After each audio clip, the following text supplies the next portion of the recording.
Honorable Vice President of India, Radhakrishnan ji, Honorable Governor of Andhra Pradesh, Abdul Nazir ji, Honorable CM of Andhra Pradesh, Chandrababu Naidu ji,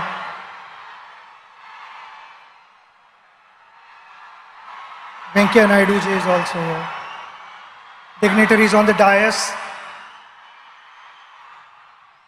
ladies and gentlemen, all my friends, brothers and sisters, namaskaram. It's a special day, and I'm so happy to be here to be sharing these moments with you. My father came from a very, very humble background, had a challenging life because the pockets were not deep. We stayed in 2 rooms in a chawl, which was a kitchen cum bedroom and a living room cum bedroom. And why I'm saying this is because my father was extremely passionate about academics.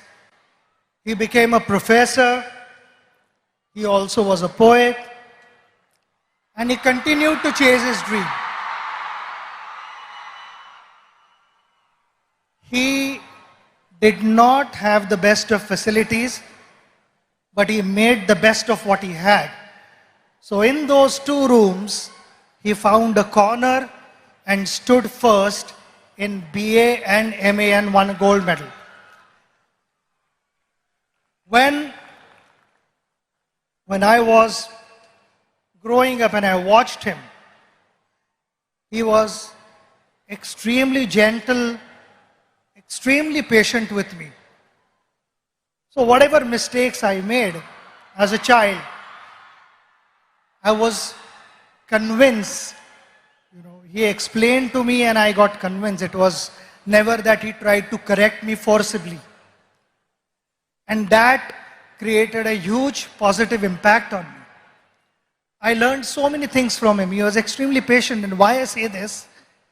Because when I started playing for India, I bought my own car. I used to love to listen to good music. And most of the times it used to be loud music in the car while I was driving. And my father would be seated next to me reading his book. Never once did he tell me, reduce the volume, I want to read the book. He was focused and the outside noise did not matter to him. And that's something that I learned from him. Being a good person, it's a practice that every morning you wake up and you remind yourself that you are going to behave in a particular way, which is, I feel, kind of conveys how your parents have brought you up. And that is something which I will always carry for the rest of my life, because that's the impression my father left with me. Awesome, sir. Sachin sir, in both academics and sports, students today face immense pressure to perform. From your experience, how do you deal with this pressure? Pressure is on everyone at every level. You meet any individual in this room, we will have pressure. There are 2 types of pressures. One is external and one is internal pressure. External pressure is all about what the world is saying about you. I think in today's world, when social media is so active, people want to know what is being said about myself. Generally, every individual is bothered about that. When I went out to bat, you have to learn how to use that to your advantage. When I went out to bat, I used to get reception like this, which was fantastic. Sometimes it was overwhelming. Sometimes I felt I was not in the frame of mind to start my innings. I just needed that break. I needed the crowd to settle down a bit. So those were the occasions where I would remove my shoelace or remove the strap of my leg guard, or someone would be moving on top of the side screen. I would settle the crowd down, make sure that those 22 yards belonged to me, and then started my innings. It is like a ship sailing through water to get to its destination. But the moment there are holes in the ship and the water starts seeping in, the ship starts sinking. And that is exactly what I'm trying to tell you, that external pressures will be there. You need to shut off. You need to stay focused on what you want to achieve in life. We come to internal pressure. Internal pressure is actively led by your conscious mind. When your conscious mind is moving ahead of the moment, it starts putting multiple scenarios in your head which are imaginary. Failure, consequences, disappointments, and all these things, they kind of freeze you. They increase the pressure. The idea is to stay in that moment. When I went to bat, people talk about, he was in that zone and that's why he batted well. And what is that zone? That zone is all about surrendering yourself to your subconscious mind, which knows what to do. It is always the conscious mind, as we call it. The monkey over your shoulder would be putting doubts in your head. And while batting also sometimes that would happen. Before the ball was delivered, the conscious mind would put doubts in your head. Could that be a bouncer? Could that be a yorker? Could that be an outswinger where the delivery was not released at all?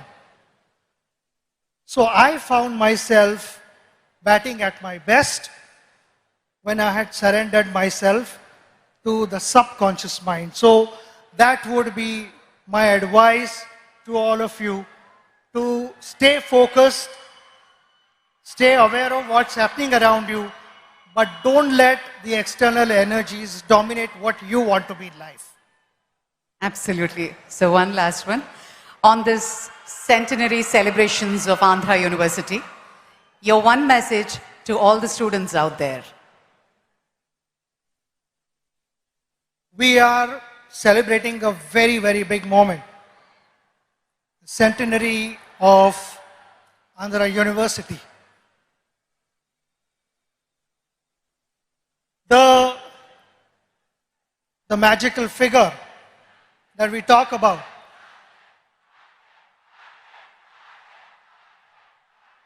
happened with the contribution of many. The teachers who taught for decades.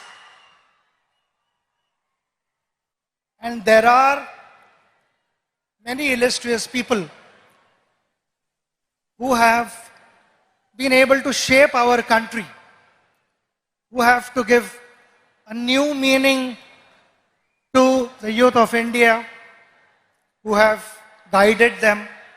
And all these things would never have happened without the guidance of all those teachers who imparted knowledge with a lot of humility and integrity. But those were the last 100 years. With impeccable reputation of the university, the responsibility lies on the next generation and generations to follow. Now, how do you, with such impeccable reputation, please understand that the expectations are going to be high. And if the expectations are high, the responsibility automatically increases. I want to take this opportunity to wish you the very best of luck, because I know my father, being a professor, how committed he was and what gave him the most satisfaction when he got to hear good things about his students.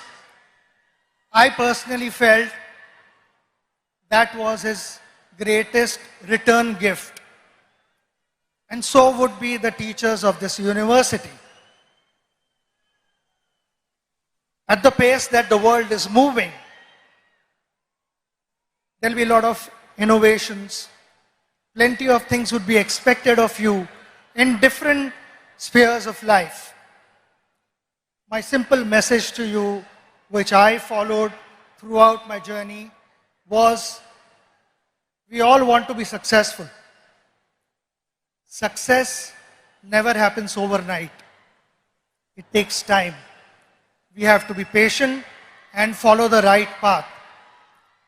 While doing so, while chasing your dream, don't cut corners and find shortcuts and compromise values. That is going to be extremely important for our country to move forward and for you to set examples for the next generation.